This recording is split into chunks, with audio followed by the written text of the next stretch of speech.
रामपुर की सीट से कांग्रेस के खिलाफ 10,000 वोट पाने वाला जनता का चुना कैंडिडेट जीत जाता है। पर जैसे ही ये खबर वायरलेस पर लखनऊ से दिल्ली पहुंचती है तो चाचा नेहरू का तुगलकी फरमान जारी किया जाता है कि अगर मौलाना अबुल कलाम नहीं जीते तो सीएम जी शाम तक अपना इस्तीफा तैयार रखिएगा। चाचा नेहरू ने किसी चीज को चाहा तो लग गई पूरी कायनात उसे पूरा करने में। देश चाहे भाड़ में, नेहरू जी का हुक्म है। स्मृति ईरानी के खास कार्यकर्ता सुरेंद्र सिंह की सरेआम गोली मारकर हत्या कर दी जाती है। जिन लोगों ने बंदूकों की नोक पर चुनाव जीते हैं वो आज ये चीख चीख कर, छाती पटक पटक कर रो रहे हैं कि संविधान की हत्या हो रही है, इलेक्शन कमीशन भ्रष्ट है। नमस्ते दोस्तों, देश में चुनाव खत्म हो चुके हैं, एग्जिट पोल्स भी आ गए हैं और अब लाजमी है कि विपक्ष से ईवीएम हैकिंग और चुनाव आयोग ने किस तरह चुनाव सही तरीके से नहीं करवाए ये वाला गाना वापस सुनाई देने लगे। पर इससे पहले ये गाना आपको सुनाई दे या फिर पसंद आए, मैं आपको कुछ याद दिलाना चाहता हूँ। याद है किस तरह पुरानी फिल्मों में चुनाव के सीन्स दिखाते थे? कुछ गुंडे बैलेट बॉक्स उठा कर ले जा रहे हैं या फिर उसमें आग लगा दी है या बंदूक की नोक पर पर्चे डाले जा रहे हैं, और ये लगभग हर फिल्म की कहानी थी। ऐसा क्यों था? क्या वजह थी इसके पीछे? आइए मैं आपको समझाता हूं। मैं अब कांग्रेस के इस कैसेट को हमेशा हमेशा के लिए बंद करने जा रहा हूं और इसलिए मैं आपसे विनती करता हूं कि इस वीडियो को अंत तक देखिएगा। नेहरू से लेकर सोनिया गांधी तक कांग्रेस ने कैसे चुनाव और वोट्स को अपनी कठपुतली बनाकर घुमाया है, इसके धागे आज खुलेंगे। नेहरू जी हमारे आजाद देश के पहले प्रधानमंत्री थे, यानी democratic elected member of the parliament, और इसके साथ साथ वो देश के पहले बूथ कैप्चरिंग मास्टरमाइंड भी थे। आरोप जितना संगीन है, मेरे पास सबूत भी उतना ठोस है। चाचा नेहरू ने देश में हुए पहले आम चुनाव में उत्तर प्रदेश की रामपुर सीट से बुरी तरह से हारे कांग्रेस प्रत्याशी मौलाना अबुल कलाम आजाद को किसी भी कीमत पर जबरदस्ती जिताने की आदेश दिए थे। उनके आदेश पर उत्तर प्रदेश के तत्कालीन मुख्यमंत्री पंडित गोविंद वल्लभ पंत ने रामपुर के जिला अधिकारी पर घोषित हो चुके परिणाम बदलने का दबाव डाला और इस दबाव के कारण प्रशासन ने जीते हुए प्रत्याशी विष्णुचंद्र सेठ के बैलेट बॉक्स के वोट मौलाना अबुल कलाम की पेटी में डलवाकर दोबारा मतगणना करवाई और मौलाना अबुल कलाम की जीत घोषित कर दी। अब आप सोचेंगे इस बात का सोर्स क्या है? तो उत्तर प्रदेश के तत्कालीन director of information Shambhunath Tandon ने अपने आर्टिकल जब विष्णुचंद्र सेठ ने मौलाना आजाद को धूल चटाई थी, भारतीय इतिहास की एक अनजान घटना में लिखा है कि भारत में नेहरू ही बूथ कैप्चरिंग के पहले मास्टरमाइंड थे। उस जमाने में भी बूथ पर कब्जा करके परिणाम बदल दिए जाते थे। देश के प्रथम आम चुनाव में सिर्फ उत्तर प्रदेश में ही कांग्रेस के 12 हारे हुए प्रत्याशी को जिताया गया था। देश के बंटवारे के बाद लोगों में कांग्रेस और खासकर नेहरू के प्रति बहुत ज्यादा गुस्सा था, इसलिए जनता नेहरू को प्रधानमंत्री के रूप में चाहती ही नहीं थी। लेकिन चूंकि नेहरू के हाथ में अंतरिम सरकार की कमान थी, इसलिए नेहरू ने पूरी सरकारी मशीनरी का दुरुपयोग कर जीत हासिल कर ली।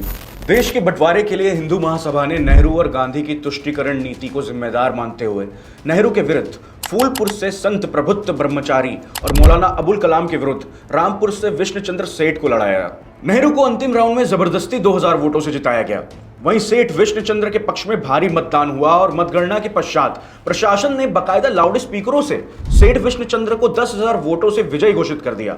लेकिन जैसे ये समाचार वायरलेस से लखनऊ और फिर दिल्ली पहुंचा तो मौलाना अबुल कलाम आजाद की अप्रत्याशित हार के समाचार से नेहरू तिलमिला उठे और उन्होंने तमतमा कर तुरंत उत्तर प्रदेश के तत्कालीन मुख्यमंत्री पंडित गोविंद वल्लभ पंत को चेतावनी भरा संदेश दिया कि मैं मौलाना की हार को किसी भी कीमत पर बर्दाश्त नहीं कर सकता और अगर मौलाना को जबरदस्ती नहीं जिताया गया तो आप अपना इस्तीफा शाम तक दे दीजिएगा। फिर पंत जी ने आनन फानन में सूचना निदेशक शंभुनाथ टंडन, जिनका यह आर्टिकल है, उन्हें बुलाया और रामपुर में जिला अधिकारी से संपर्क करके किसी भी कीमत पर मौलाना अबुल कलाम को जिताने का आदेश दिया। फिर जब शंभुनाथ जी ने कहा कि सर इससे दंगे भी बढ़ सकते हैं, तो इस पर पंत जी ने कहा कि देश चाहे भाड़ में, नेहरू जी का हुक्म है। फिर रामपुर के जिलाधिकारी को वायरलेस पर मौलाना अबुल कलाम को जिताने के आदेश दे दिए गए। फिर रामपुर के सिटी कोतवाल सेठ विष्णुचंद्र के पास गए और कहा कि आपको जिलाधिकारी साहब ने बुलाया है, जबकि वो लोग बधाइयां स्वीकार कर रहे थे।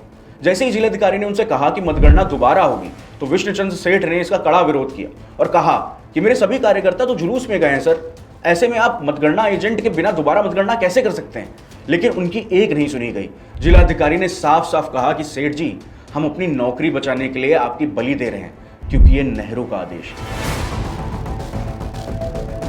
अब इससे पहले आप कहें कि यार ये हर बात पे आप लोग नेहरू जी को ले आते हैं, तो मैं आगे बढ़ता हूं उनकी अगली पीढ़ी पर, इंदिरा गांधी पर। जिनके नाती पोते आज ईवीएम हैक होने का हवाला देते हैं, तो उनकी दादी ने तो उस जमाने में बैलेट बॉक्स तक हैक करना सीख लिया था, वो भी फिल्मी स्टाइल में। इलेक्शन कमीशन ऑफ इंडिया की report the 5th general elections in India 1971 to 72 on March 20, 1971 में बताया गया है कि 518 पार्लियामेंट्री कॉन्स्टिट्यूएंसीज में 200 से 250 में chemically treated stand with invisible ink का इस्तेमाल किया गया है, जो बछड़े और गाय पर दिखाई देने लगे। 72 घंटों के बाद इंदिरा गांधी के कांग्रेस का प्रतीक चिन्ह दिखने लगा और मतदाताओं द्वारा लगाए गए वास्तविक मोहर को गायब कर दिया गया। मधु जी ने सुप्रीम कोर्ट के समक्ष अपनी याचिका में कहा कि बड़े संख्या में बैलेट पेपर्स का कलर बाकी बैलेट पेपर्स के रंग से अलग था। उन बैलेट पेपर्स में सिंबल्स की स्टैंपिंग एक जैसी थी, उन स्टैम्प्स की डेंसिटी ब्राइट और फ्रेश दिखती थी, और ये फीचर्स काफी अलग थे उन वोट से जो चुनाव में हार गए थे। अब आगे बढ़ते हैं अगली पीढ़ी पर, उनके बेटे राजीव गांधी, जिनके सरकार में मनोहर सिंह गिल यानी MS गिल भारत के इलेक्शन कमिश्नर बने। चुनावी प्रचार के दौरान राजीव गांधी जी की हत्या हो गई, और जब राजीव गांधी की हत्या हुई तब राजीव गांधी प्रधानमंत्री नहीं थे, तो नियम अनुसार सिर्फ अमेठी में मतदान टाल देना चाहिए था। लेकिन गिल जी ने कांग्रेस के नेताओं से विचार विमर्श करके पूरे भारत के ही चुनाव पूरे 25 दिनों से टाल दिए, और राजीव गांधी की कलश यात्रा पूरे भारत में निकाली गई ताकि एक सहानुभूति की लहर पैदा हो सके। और MS गिल की इस दलाली का इनाम कांग्रेस ने उन्हें तुरंत दिया, उन्हें राज्यसभा भेजकर अगले 10 सालों तक, जिसमें वो केंद्र के मंत्री बने रहे। दिलचस्प बात यह है कि राजीव गांधी पहले चरण में बुरी तरह से चुनाव हार रहे थे, और इस हथकंडे ने उन्हें भारी मतों से जिताया। तो क्या ये चुनाव आयोग का गलत इस्तेमाल नहीं है? इसके बाद उनकी पत्नी सोनिया गांधी नवीन चावला को 2005 में इलेक्शन कमिश्नर और 2009 में चीफ इलेक्शन कमिश्नर बनाती हैं। कौन है नवीन चावला? नवीन चावला इंदिरा गांधी के बहुत खास थे, और उन पे ऐसे संगीन आरोप हैं जिसे सुनकर आप भी चौंक जाएंगे। नवीन चावला को जयपुर डेवलपमेंट अथॉरिटी द्वारा बहुत कम दर पर 6 एकड़ का प्लॉट अलॉट किया गया, पर कंस्ट्रक्शन के लिए 2 कांग्रेस सांसदों ने अपने लोकल एरिया डेवलपमेंट फंड से पैसे डोनेट किए। चावला जी को जसोला में भी जमीन मिली, जिसकी डोनेशन 3 कांग्रेस MP से आई थी। चावला जी की धर्मपत्नी एक ट्रस्ट चलाती हैं जिसकी फंडिंग कांग्रेस द्वारा की जाती है। इतने सारे आरोपों के बावजूद उन्हें उस पैनल का हिस्सा बनाया गया जो बीजेपी की मान्यता रद्द करने के लिए बनाई गई थी। सुनवाई के दौरान वो टॉयलेट के लिए जाते थे, और 5 मिनट बाद कांग्रेस नेता चुनाव आयोग के अन्य सदस्यों को भाजपा के खिलाफ कार्रवाई करने के लिए बुलवा लेते थे। सोचिए, कांग्रेस और सोनिया गांधी ऐसे आदमी को इलेक्शन कमिश्नर बनाती हैं, और वो देश के 2 बड़े चुनावों का आयोजन भी करता है, पर कोई भी मीडिया न्यूज चैनल इसे डेथ ऑफ डेमोक्रेसी नहीं कहता। अमेठी और रायबरेली कांग्रेस की रिजर्व सीट और राहुल प्रियंका का मनी बैंक टाउन बाहुबलियों की बदौलत ही बना। स्मृति ईरानी जब इस सीट से चुनाव के लिए खड़ी हुई तो उन पर काफी हमले हुए, यहां तक कि उनके खास कार्यकर्ता सुरेंद्र सिंह की सरेआम गोली मारकर हत्या कर दी गई। अब जाहिर सी बात है, जिसने देश के संसाधनों का इतने साल गलत इस्तेमाल किया हो, तो वो हमेशा इसी चश्मे से देखेगा कि कोई भी इनका इस्तेमाल हमारी तरह ही गलत ही करेगा, सही नहीं करेगा। पर अब ये सोच, ये धारणा बदलनी पड़ेगी। धन्यवाद।